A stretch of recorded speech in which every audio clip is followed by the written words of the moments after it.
says that you should keep it completely flat because as people age, the mandibular curve of Spee increases. Now, if you think about when you hear that, sometimes I think about that and I'm thinking, well, why would that do that? Why would, as you age, your curve of Spee change? And I do think that the reason it happens is not that it changes, is that as people get their teeth restored in some way, whether it's fillings or crowns, or they just grind their teeth down, it creates more wear and it so increases the angulation of that curve of Spee. So I now do not incorporate that into my restorative, and I simply restore ideally to that curve of Spee that I think should be positioned as if they were, healthy young adults.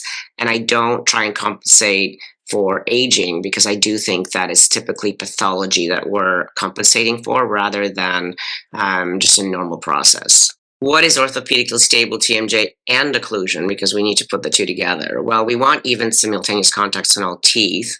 Ideally in the posterior, slightly heavier than anterior. We want the condyles seated and healthy in the fossa. We want normal osseous morphology, of course. We want the articular disc to be healthy in position between the condyle and the eminence. And we want to follow the 6 keys of occlusion.